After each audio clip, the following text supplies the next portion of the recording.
নমস্কার বন্ধুরা, ডলির রন্ধনশালায় সবাইকে স্বাগত। আজকে তোমাদের সঙ্গে আমি শেয়ার করব মুচমুচে চিপস। এর আগে তোমরা কেউ বানিয়ে এভাবে খেয়েছো কি না অবশ্যই আমাকে কমেন্টের মাধ্যমে জানিও।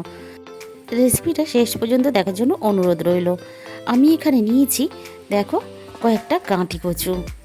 এবার এই কচুগুলোকে আমি খুব ভালোভাবে ছাড়িয়ে ধুয়ে পরিষ্কার করে নিয়েছি। ছুরি দিয়ে আমি এই গাঁটি কচুগুলো পাতলা পাতলা করে প্রথমে কেটে নেব। তোমরা এই কাজটা বটি দিয়েও করতে পারো। দেখো আমি খুব পাতলা পাতলা করে কেটে নিলাম।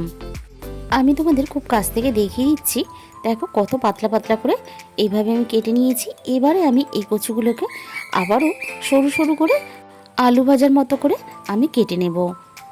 এখানে আমার সব কচু কিন্তু এইভাবে কাটা হয়ে গেছে।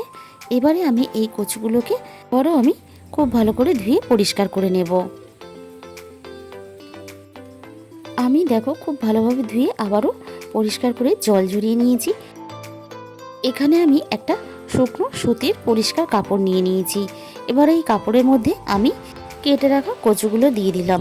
এবার খুব ভালোভাবে এইভাবে ঘষে ঘষে আমি কচুগুলোকে মুছে নেব।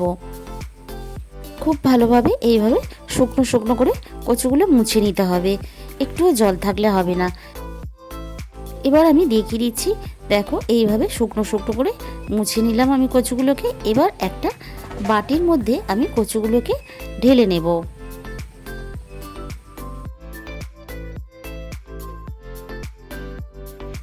এবার আমি এই কচুর সাথে দিয়ে দিলাম অল্প পরিমাণ চালের গুঁড়ো।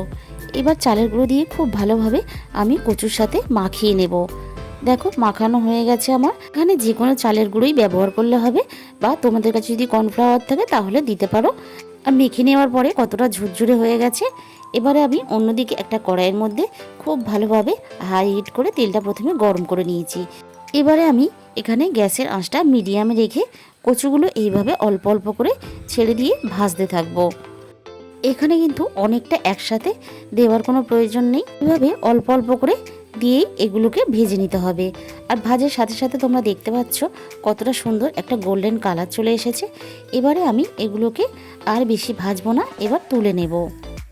এইভাবে তোমরা একবার বানিয়ে দেখো, খেতে কিন্তু দারুণ লাগে। আবারও আমি একইভাবে তেলের মধ্যে অল্প অল্প করে এইভাবে ছেড়ে দেব। আর দেখো নাড়াচাড়া করে এইভাবে একইভাবে সবগুলো আমি ভেজে নেব। এই কচু চিপস গরম ভাতের সাথে খেতে অসাধারণ লাগে, বা বিকেলে চায়ের সাথেও খেতে কিন্তু এটা খুবই ভালো লাগে। আমি দেখো সবগুলো এইভাবে ভেজে নিলাম। এরপর আমি একই তেলের মধ্যে দিয়ে দিলাম এক মুঠো কাঁচা চীনাবাদামটাও আমি এখানে একইভাবে নাড়াচাড়া করে আমি ভেজে নেব। এখানে আমার বাদামগুলো ভাজা হয়ে গেছে, এবার আমি তুলে নেব। বাদাম ভাজার পরে আমি একই তেলের মধ্যে দিয়ে দিলাম বেশ কয়েকটা কারি পাতাগুলো এবার আমি হালকা করে এইভাবে ভেজে তুলে নেব। তোমরা এখানে চাইলে শুকনো লঙ্কা, কাজু বাদাম বা কিশমিশ এর সাথে ভেজে দিতে পারো। দেখো আমার সব কিছু একসাথে খুব সুন্দর করে ভাজা হয়ে গেছে। এবার তোমাদের আমি দেখিয়ে দিচ্ছি কতটা মুচমুচে হয়েছে। এইভাবে হাত দিয়ে হালকা করে চাপ দিলেই কিন্তু ভেঙে গুঁড়ো হয়ে যাচ্ছে। তোমরা অনেক ধরনের চিপস খেয়েছো, তাছাড়া এরকম কচুর চিপসও কিন্তু দোকান থেকে কিনতে পাওয়া যায়।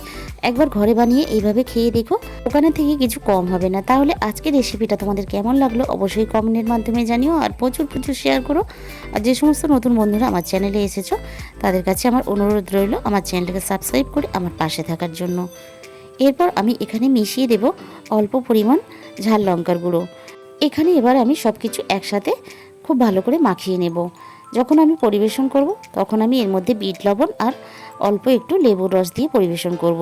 আগে থেকে বিট লবণ বা লেবুর রস দিলে তাহলে কিন্তু নরম হয়ে যাবে। তোমরাও পরিবেশন করার সময় এগুলো মিশিয়ে নেবে। আজকে তাহলে এই পর্যন্ত, দেখা হবে অন্য কোনো রেসিপির সাথে।